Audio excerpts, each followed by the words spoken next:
What makes a game memorable, huh? There are thousands of games in this world that are remembered for various reasons, some old, some new.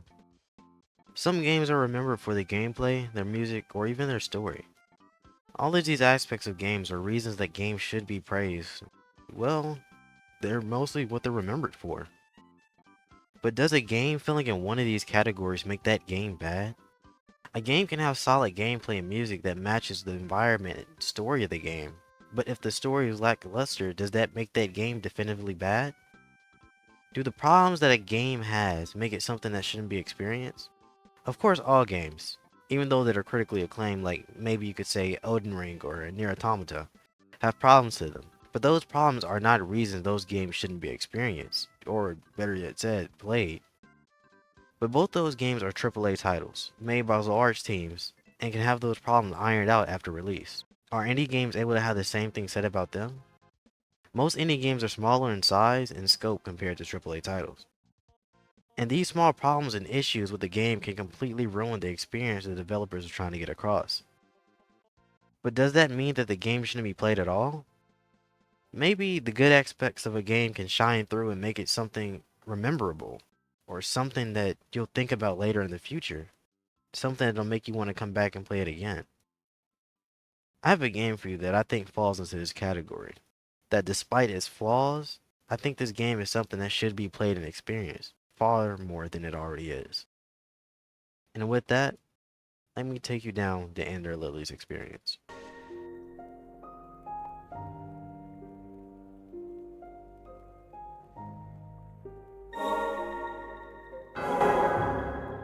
Ender Lilies Quietus of the Nights is a metroidvania style game developed by Live Wire and Adglode, and then were published by Binary Haze Interactive.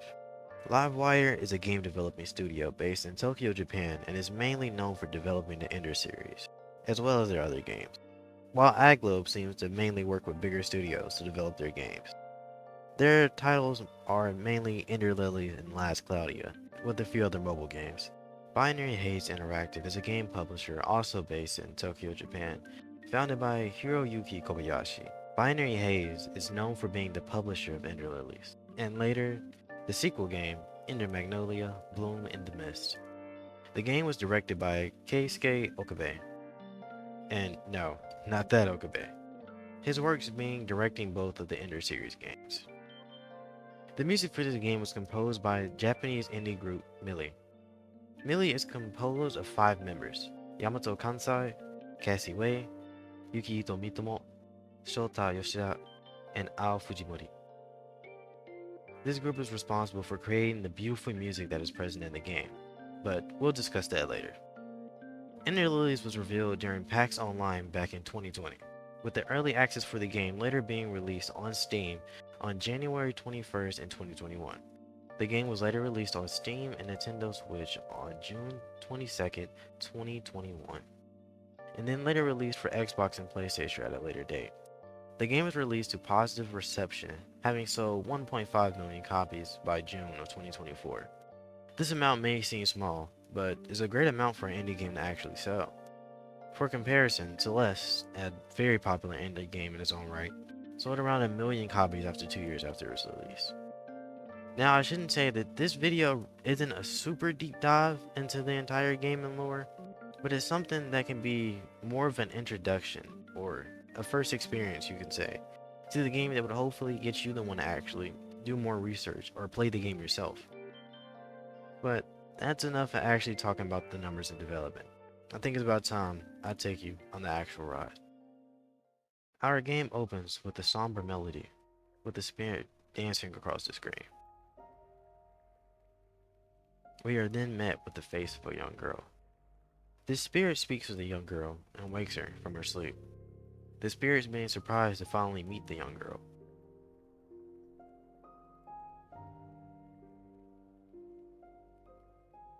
The spirit then reveals its form, being that of a knight, now known as the Umber Knight. And speaking of how he became a spirit in the first place, he then asks the girl what she remembers, if she remembers anything at all. She shakes her head, revealing that she has amnesia. He then tells the girl that for now they should leave the place that they are in, And this is the beginning of the game. It's quite simple from here. It's mainly the tutorial and teaching the basics. The game is simple. You have a primary attack that does not have cooldowns and has infinite usage. The movement of the game is simple, being walking around and a dodge that allows for you to, well, dodge attacks. The character has the ability to pray. Basically, this pray makes her stand in place, and once her animation finishes, she heals, with it having a limit of 3 times at the moment. So, this game mainly focuses around managing these heals. After the basics of the game are introduced, we find a bench. This bench is the rest areas of the game, and later the fast point travels between rooms. We are then met with switches. Switches are common throughout the game, and you'll be mainly used to open up shortcuts or doors to next areas. Now, as for the enemy variety in this beginning area, it's quite simple. They definitely have differences, and they aren't dangerous if you don't let them ambush you, but do be careful. The enemies do a bit of damage for right now, so it's best to try to dodge while you can. Like other Metroidvania titles, you can find items to make your character stronger, so make sure you're always on the lookout for those. Like the amulet fragments that can be found, which increases your max health by 5 points. Simple, right? Seems like a small amount, but once you find a few, more like 20, you'll see the difference. After progressing through the area, the Umbral Knight begins to speak on the monsters we fought so far. These monsters are beings tainted by the Blight, making them immortal, known as the Blighted. After walking to the next room, we are then presented the first boss of the game. The first boss of the game is Guardian Sigrid. She is a nun with a mace. She has some basic attacks which involve her simply swinging her mace around. Now, some of these attacks hit both in front and behind her, so if you dodge behind her, make sure you're also accounting for that. I feel now I should talk about the stagger and attack warning systems. Like other stagger systems, if you keep hitting the enemy, you can stagger them as long as you knock down the bar all the way, which is the orange bar underneath the health. This stagger stops them from doing whatever they were doing and gives you plenty of time to wail on the enemy. So, staggering bosses is kind of the way to go. When an enemy or a boss is about to attack, their eyes glow with this glint here. And it's basically the warning that this is the moment to dodge. If you just watch for the attacks and take the fight slow, you should be able to take her down. But when she gets low on health, she goes into her second phase. Scary, right? In her second phase, she becomes bigger and so does her attacks, also becoming quite faster. But as long as you slow down and watch for her attacks and her attack cues, you should be able to beat her quite easily. After beating Guardian Sigrid, the girl purifies her, revealing the memories of the blighted individual. The memories of Guardian Sigrid reveals her internal struggles and what happened before she became blighted. Her memory also reveals that the main character's name is Lily. After purifying her, we gain her spirit, which we can then equip later at a bench to gain her spirit attack. As well, we gain the ability to double jump for our movement. And with that, they exit the temple. From there, Lily and the knight continue outside into the rain. When walking outside, one of the best qualities of this game is on full display. The atmosphere and the vibe is beautiful. This is where I truly must give props to Millie. The somber vocals into the delicate melody are truly beautiful, and this enhances the depressing atmosphere that the game is trying to get across. This is something that the game continues to do throughout, reinforcing it as one of the game's best features. From there, we progress through the forest, fighting the blighted enemies. While progressing, we come across red and white flowers. The white flowers refill one of the prey charges, while the red flower refills your spell charges. While we're on the topic of spirit charges, I should probably explain that. Some of the spirits found throughout the game have a certain number of times that they can be used before you can no longer use them. The spirits also have cooldown times between each use. The spirit charges are refilled when you rest at a bench point in the game or collect these red flowers. This is the interesting combat style of Ender Lilies, being that you have to choose between the different types of spirits that you have on hand, but also manage the certain number of uses that they have. This is basically a game of resource management. So you're constantly trying to make sure you have enough heals and spirit uses to make it to the next rest point. After progressing some, we find a mini-boss that when beating, gives a new spirit. But after continuing, we come across that crossroad, with the bottom leading to the Witch's Thicket and the top route leading to the Cliffside Village. Like other Metroidvania games, you are free to progress through whichever way that you want to, till you get to a point where you need an item to progress further. When I got to the crossroads, I decided to take the route to the Witch's Thicket. I eventually ended up dying and getting sent back to the crossroads respawn. Before dying, I found some stagnant blade that can be used to upgrade the spirits that we have at benches. After dying, I also decided to take the top route to the cliffside hamlet village, progressing through the village fighting the enemies along the way. While progressing, there are items to pick up like stagnant blight and amulet fragments, so make sure you keep an eye out for those. This village is where I say the game has truly begun, having plenty of enemies that require you to manage your spirit uses and heals. The enemies are positioned quite well, with the archers hanging in the back and the close attackers up front, so it's best to quickly try to take out enemies so that they can't jump you too bad, and send you back to the bench, like I did quite a few times. While going through the village, there are chests that contain equipable relics. These relics are quite good, having abilities that can enhance your health or lower your damage or even increase your damage. But the amount of relics that you can equip is based on your relic slots. Relic slots can be increased by collecting these chains of sorceries that can be found throughout the game. While going through the village, you will come across red blighted floors that will stop you from going to new areas. After fighting through the village, we come across another rest point. Beyond is another boss of the game. When we go into the next room, we're met with Gerard, the Elder Warrior. His moves are quite simple, with him using a hammer. Most of his moves have quite a bit of range to them, with the basic swings having quite a bit of reach. He has a ground pound attack that has an AoE slam after he hits the ground. His ground slam can be jumped out of the way of if you time it right, and that can allow you to get a free hit, but if you're unsure of your timing, just dodge out the way. He also has a move where he slams his hammer into the ground and creates shockwave projectiles. This can be jumped over too or dodged. As long as you take the fight slow, you should be able to get him into his second phase. His second phase is similar to that of the first, but his attacks become faster and he does multiple ground pounds before he stops. In this phase, you have to take it a bit slower. As you can see, he's kinda going crazy on the screen, and watch for proper opportunities. If you get too greedy, it will lead to a quick trip up and a quick trip back to the bench. Like the other boss, when Lily purifies Gerard, we see his memories, and that he chose to become blighted so that he could protect his people, and that after doing so, everyone's afraid of him. Despite his form, Lily and the White Priestess of the Fount visited him before his consciousness faded to the blight. With this, I should explain who the White Priestess is. She is the one that came before Lily, having the ability to purify the blight.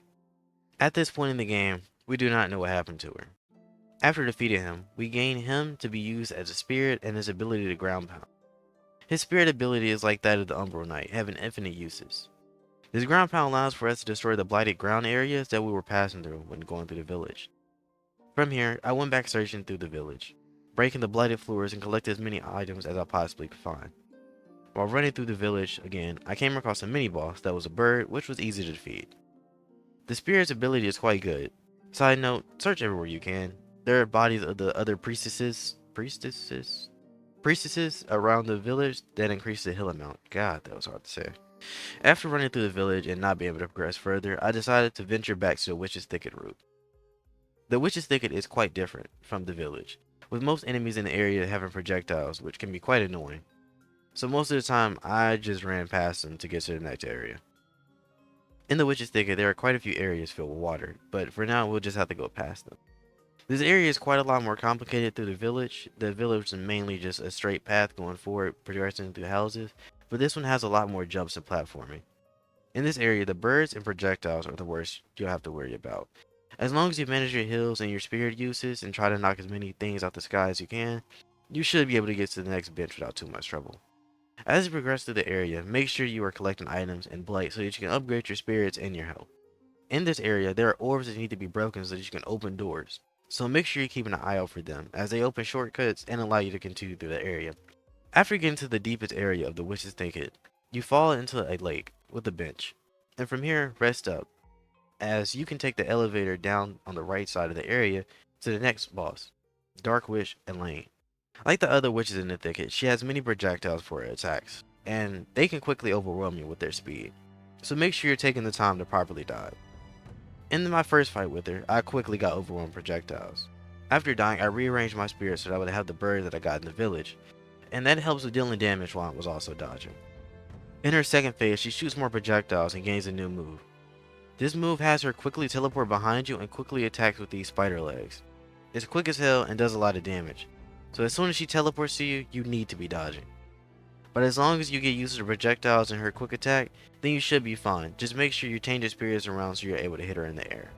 We gain her spirit, which shoots quick projectiles and a movement ability. She gives us the ability to swim underwater, but before that, we take a look at her past memories of what happened to the Covenant. With this new ability, I went to the areas that I couldn't have gotten to before, and got the items that I needed. I have to admit, I got completely lost, even getting so lost that I had to look up where to go afterward. The way to go is to use the ground pound ability that we got earlier, to break this blighted platform in the room east of the shack in the village. By following this path, we can make it to the catacombs. When we first get to the catacombs, we get Freitas' Wing, which gives us the ability to parry, and to be honest, is quite lackluster. From me playing, it seems to just be a basic parry that pushes enemies away when it hits correctly, and I think it lowers their stagger a bit too, but at this point in the game I was so used to just dodging normally that I never really use it except for on accidents. I see what the inclusion of the ring was supposed to be, but maybe if it had some kind of counter attack it would be better. But enough about that. In the catacombs the enemies can be quite annoying. These spider human-like creatures that have quite a bit of health and these flying roaches that can't be killed themselves unless you destroy the hive.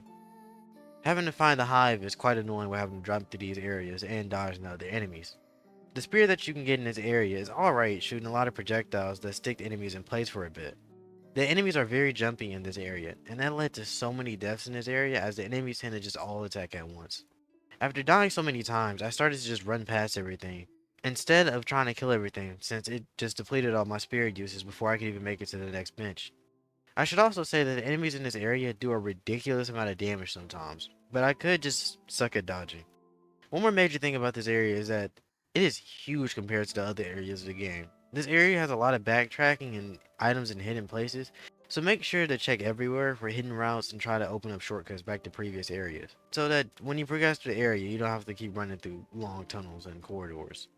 There are a lot of mimics in this area, and they hit hard, so make sure you're dodging and use ranged spirits to avoid having to get so close. Another spirit in this area is the Archer, and is good for hitting enemies that are flying in the sky. Its damage is not bad, and beside the Archer boss fight, there's also a fallen white priestess next to him, so be make sure to grab that health up. When you reach the big open area here, I must warn you, travel upwards and then open up this shortcut, as the boss is in the area. The boss of the area is in the room right next to this large area. Speaking of the boss, let's get to her. The boss of this area is Guardian Silva. She is like the very first boss of the game, being a nun. She has a fast swinging hammer and fast movement. Her hammer swings are wide, so be careful of her range. And she has dashes and a back dash where she shoots slightly homing projectiles. But if you are keeping these things in mind, you should be able to get her quite easily into the second phase. In her second phase, she grows and has an AoE attack that does quite a bit of damage. She has wider reaching slashes that need to be watched for. She has a giant spell, which is a big ball of magic that needs to be dodged as it does quite a bit of damage. But overall, she's not a very difficult boss with a few attempts. But she has very good benefits for her defeat. But before that, the backstory. In her memories, she says that all she wanted to do was truly protect her sister, who was the very first boss of the game that would be at the beginning.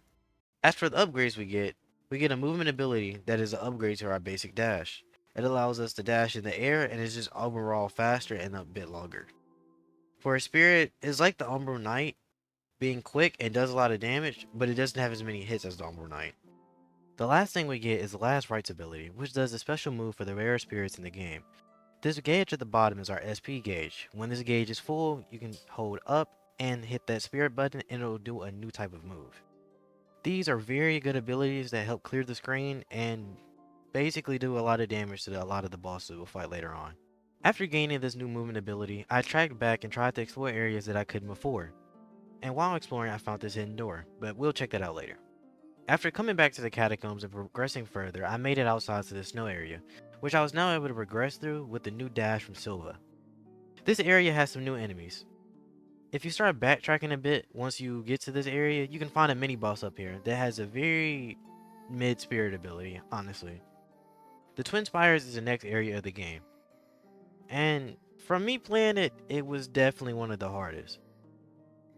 The area is completely vertical, being completely different from how the other areas are shaped. So there's a lot of jumping, falling, fighting hordes of enemies, etc. The enemies in this area are complete step ups from the enemies in the previous areas. There are these flying enemies that have basic attacks but deal a lot of damage while platforming and jump bomb. The enemies in this area have a lot of health and can block attacks and deal a lot of damage. The archer spirit that we got earlier will help a lot of the flying enemies in this area.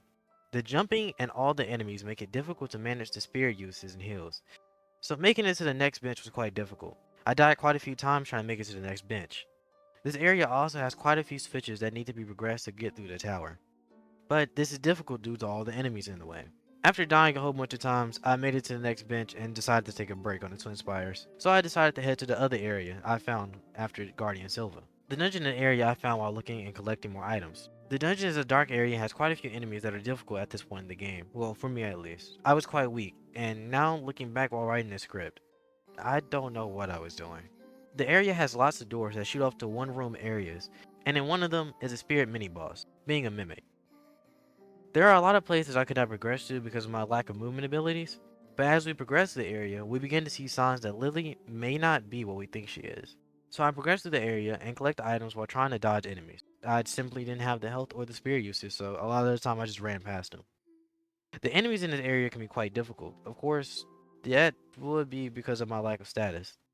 I continue exploring the area, trying to find more health increases and relics. After exploring, I came across a bench that was a save point before the next boss.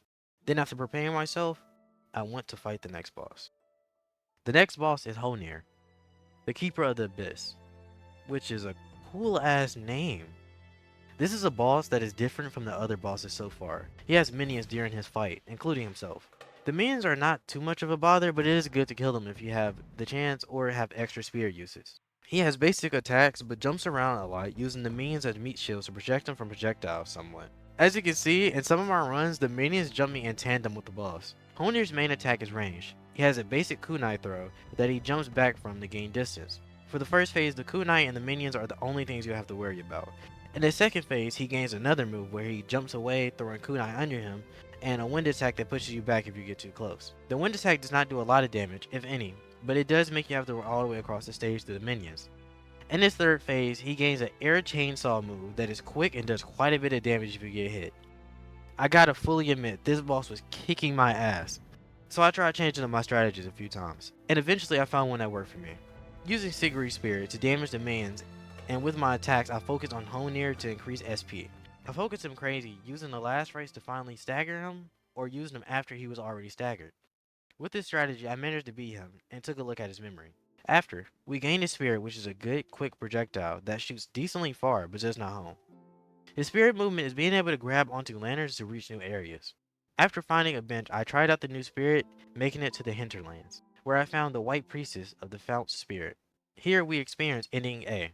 This ending sees Lily meet the spirit of the White Priestess of the Fount and being purified by her, and then told that she does not have to deal with the blight, it's not her responsibility. This ending sees Lily leave the Land's End, with the blight still running rampant in the area.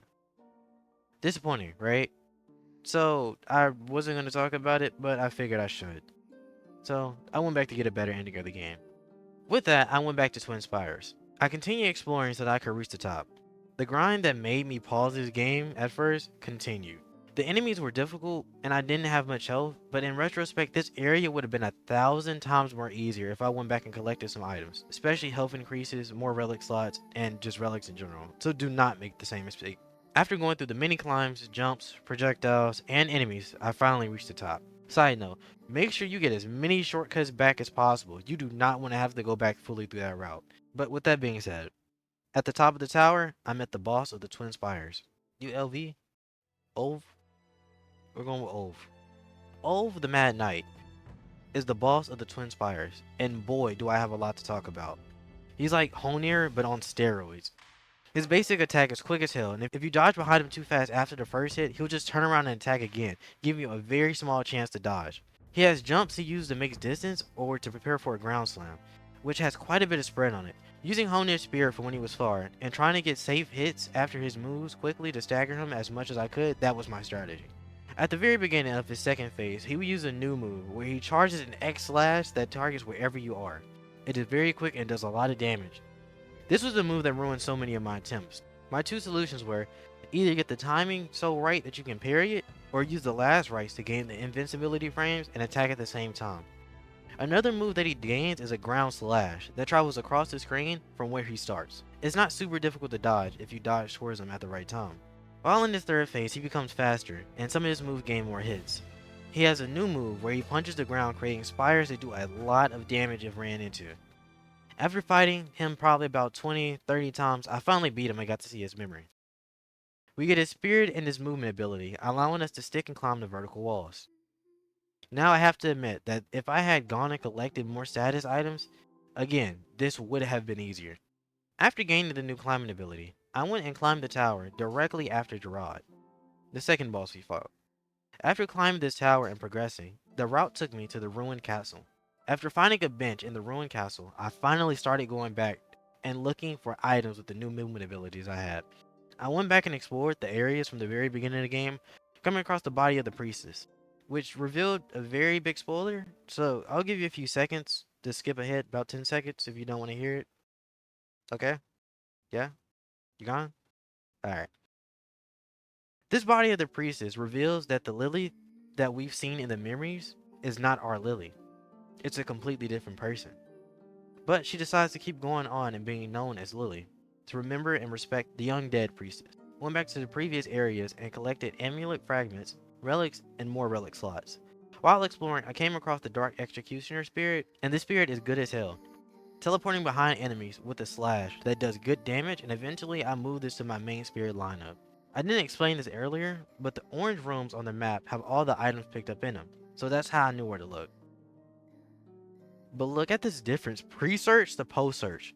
Just a word of advice, just make sure you're looking and collecting items when you can. But enough with item collecting, let's get back to the main route. The ruined castle of the game has quite a few different enemies. The first is a horseman that has a bow, which moves around quite a bit. It can be a little annoying, but they're not that bad to fight. There are mages that can be beaten easily if you go for a stagger, and the enemies with the shield and the spear have to be dodged behind to do damage. The Dark Executioner spirit is perfect for this. This area was a lot easier than the last two, most likely because I took the time to actually upgrade. Just make sure you try to kill the enemies in this area so you can gain some levels, but honestly, you should be able to reach the top of the ruined castle with relative ease. But side note, there's this area here that has a spirit and a decent amount of blight pickups. This bench right here is right before the boss, Knight Captain Julius.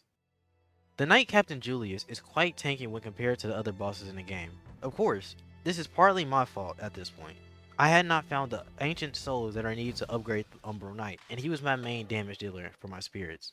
As for the rundown on Julius's moveset, his main weapon is a spear, and so he has some range on him, but it's quite slow when it comes to his main attack.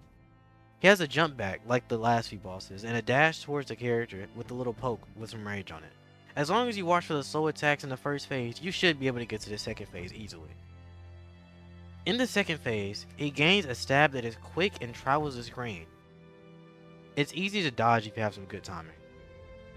He also gets a move where he jumps and slams into the ground. It isn't super difficult to dodge, but watch for the cues.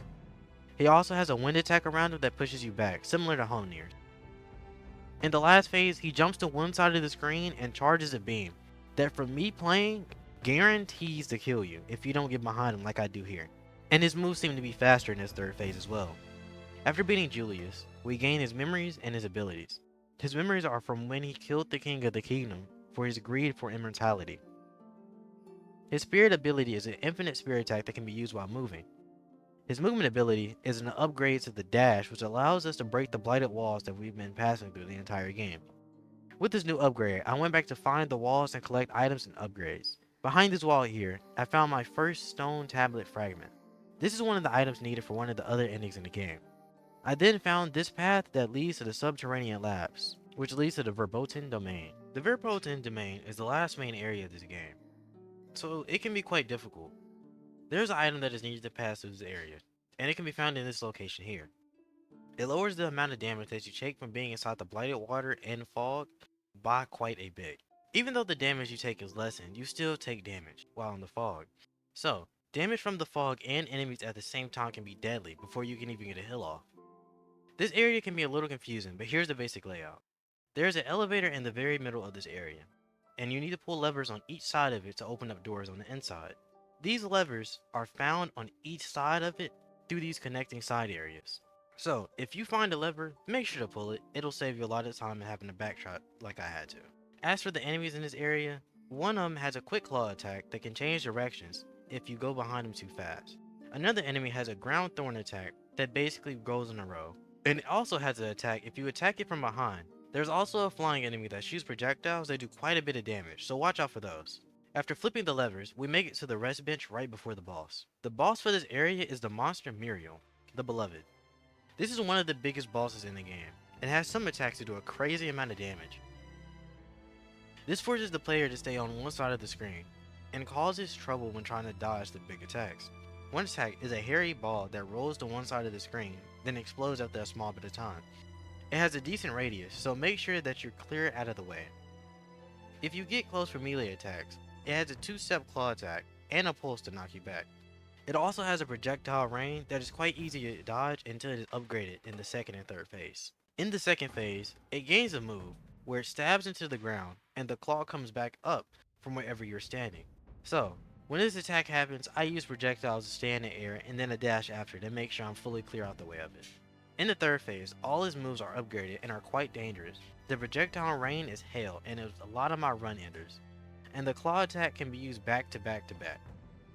Using projectiles in your last rites are going to be your best strategy. Letting the fight go on too long in the third phase is a quick, easy death. When beating Muriel, we do not get anything, but when we go to the next room, we find the body of Farden, and this is what we purify. We purify him and experience his memories and abilities. In his memories, we find that Muriel was his assistant, and that their goal was to help the White Priestess. His spirit ability was a slow blast, and his movement ability allows for us to open the locked doors that we've passed by them. After this, I went back to collect the other 7 stone tablet fragments that are hidden in areas behind these locked doors. One door is here in the catacombs, here in the execution area. This door here leads into the abyss, and here in the ruined castle. Now for one of them. You will need to go back to the Verboten domain to get this spirit that allows for a bit of an extra jump in the air. This allows for you to get to this locked door here in the Witch's Coven area. Also, while exploring, I finally found the ancient souls that were needed to upgrade the Umbral Knight. And the second to last one is in this floating area in the Twin Spires. And the last tablet is in the area I spoke of earlier in the Abyss. And the trick to getting this tablet is to switch your relics to upgrade your heal amount and to upgrade the amount of heals you have. This is basically required.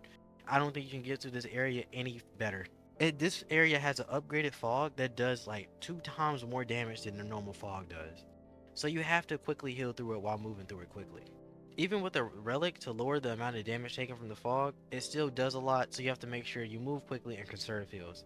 I made it with 5 heals and made it to the very end to find the stone tablet fragment. And here I found one of the ancients, and it showed their memory. With all the stone tablet fragments collected, we go back to the beginning areas to perform the ritual to charge this, the Luminant Aegis Curio. With this, we are ready to take on the Abyss.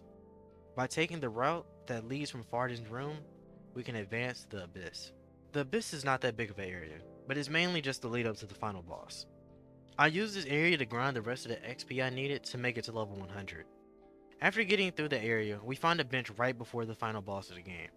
When we enter the final room, we are met with the White Priestess of the Fount, Freyta, who tells us to leave and to flee before getting swallowed by the Blight and transforming into the Blighted Lord. The Blighted Lord is huge, and so are its attacks.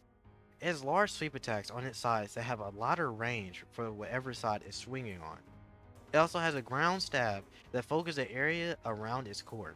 Speaking of the core, attacking the core is the only way to actually attack the Blighted Lord. The Blighted Lord also spawns enemies that shoot projectiles and take up space, so make sure that you're trying to get rid of them. In the second phase, the Blighted Lord has a single ground stab that creates a shockwave that travels the screen. My main strategy was the Umbral Knight's last right to kill minions quickly while doing damage to the boss. Trying to stagger the boss is also one of the best things to go for to stop the minions. But watching for attacks and using last rites well, you should be able to make it to the second part of the boss fight. Yes, it's a 2-part boss fight. In the second part of the boss fight, the Blighted Lord causes a rain of big projectiles that home on the character and do almost insta-kill level of damage, so you can't get caught in these. It also gains a burst attack that is charged up, so make sure you're out of the way when it gets to charging up. She also has what I think is a grab attack, but I didn't get hit with it, so I'm not super sure. Like the first part of the fight, as long as you take it slow, don't get greedy, and make sure that you're using your last rights as you should be able to win the final fight. I'm not gonna make it seem like it was easy. I definitely got my ass kicked way more times than I'm showing. After beating the Blighted Lord, we are finally able to purify it, and at last put the White Priestess of the Fount to rest. But before that, we experience her memories. Her memory is that of having the other White Priestesses around her when the Blight was consuming her, and how she didn't want them to suffer because of her legacy, and she wanted them to rather have hope.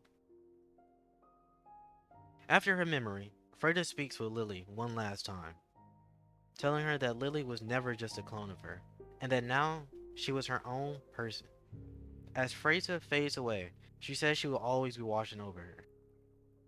Her last thoughts being that they will always be together, as the rain that plagued the land finally began to clear.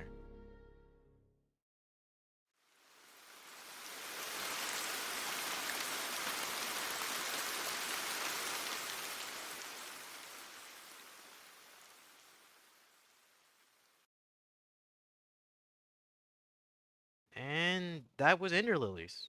I know, quite the ride, quite the experience. I know. This game went from being a game that I started and played for a few hours and completely forgot about to something I remember, well, and care about enough to make a 40-minute video on. After going back into my backlog and starting this game over again, I was completely sucked in. And even after having beat the game for quite a while now and having written a 20-page script for it, I still do remember this game fondly. Now, let's be honest. Is this game the best thing since sliced bread? No. Does this game have problems? Absolutely. The combat system has an interesting basis of having these different spirits that all have different use cases and limited uses between rest points. But some spirits are just simply better than others and don't get used. I found myself using the same 3 spirits most of the game without really having to use the second set that you can switch between during fights. The combat is fun in the beginning, but after a few hours of using the same good spirits, the combat becomes a bit stale. If someone was collecting every item and upgrade, I can see the game being very easy. But I say that the difficulty for the game is honestly just right. Most of my troubles from the game came from my lack of items and actually upgrade collecting. But still, even after all the upgrade collecting, I still think some of the later bosses were still genuinely challenging. Not Dark Souls difficult, but just right. Not Dark Souls difficult, but just right. But with all that said, does that mean that this game shouldn't be played? No, it absolutely should. This game is something that is still worth experiencing. The somber atmosphere with the music to complement it, mixed with the equally depressing story, all presented with a beautiful art, that's just experience itself. The lore of this world is quite deep, and I think that it's something that should be experienced yourself. So I've tried not to touch too heavily on the major twists and connections between the characters and the world. I will fully say that I didn't do an amazing job. So, if you really want a good video on the lore, I'll link one down below. This one here. But packed within a 12-hour experience, it's not very long, but the quality is there. So, I say why not experience the world that the game portrays? I think this game really has something to it, that with a bit of work could be the foundation for a truly amazing game. I mean, that could be the sequel game. It's already been released. I haven't played it. So, maybe it is that. Maybe I'll play it in the future. Who knows? Ender Lilies, Quietus of the Nights.